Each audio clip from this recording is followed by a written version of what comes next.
As the Quran, as Sahih Muslim, as Sahih Bukhari, their Hadith, and the Prophet Muhammad and their true nature are being exposed on the internet day by day.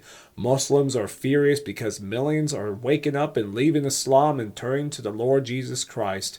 Glory to the triune God. Let's take a look at this as to why this phenomenon is happening. One of the many problems with lying is that if people start to realize that you're lying and you don't want to admit it, you have to keep lying in a pathetic attempt to cover up your lies. Nowhere is this more evident than in Dawa. Dawa is deception. Ali Dawa admits that Aisha was 9 years old, but he lies and says that she had already reached puberty. And Muhammad Hijab admits that the Quran allows sex with prepubescent girls. If you look just at the Quran, you will get the indication that you can have sexual intercourse with a 5-year-old. It is Halal, chapter 65, verse 4. And the ones who had never been pubescent before. What a religion. Hazrat Aisha's age. By the way, halal means acceptable. For those of you who are unaware, just figure out, throw that out there. So it's halal to be with a 5-year-old. Let's continue.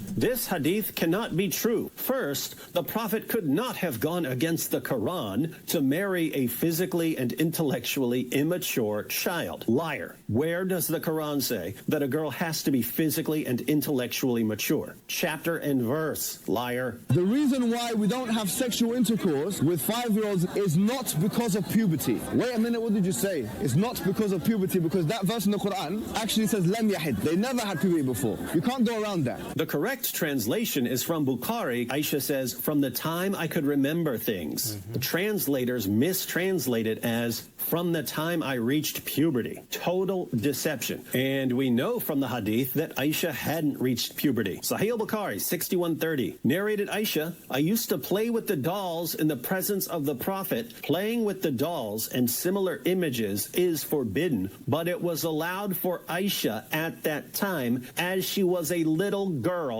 not yet reached the age of puberty. Aisha was never forced to marriage. She was 6 when Muhammad married her. She was the one who flirted with him. A 6-year-old girl was flirting with Muhammad. Our Prophet had a dream. And mind you, Muhammad was around 50 at that time. Yeah, a 50-year-old man being with a 6-year-old girl, consummating the marriage and having sex with her at 9. And he was around 54 at that time. Yeah. Disgusting.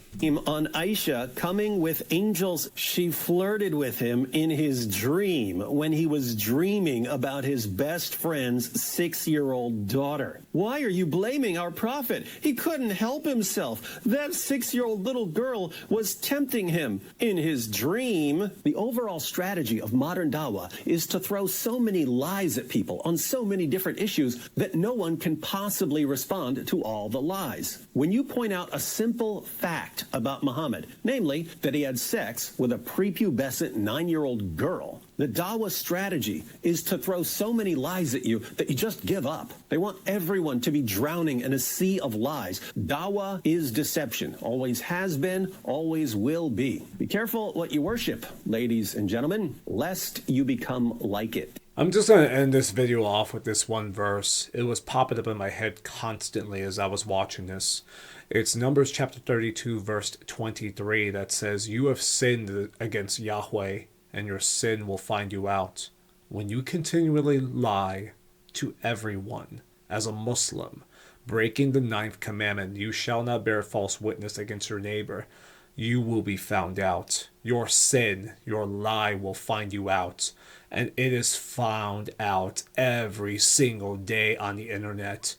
Never did the Prophet Muhammad could ever envision that the internet will be a thing to decimate this lie from the father of lies religion that hosts and defends pedophilia, that honors 109 different verses in the Quran that tells Muslims they must go to war to kill the infidel. Anyone who is a non-Muslim, a Jew or a Christian, is the worst of creatures. I'm sorry. I would rather die than to be a Muslim. Glory to the triune God. Stop me when I'm lying.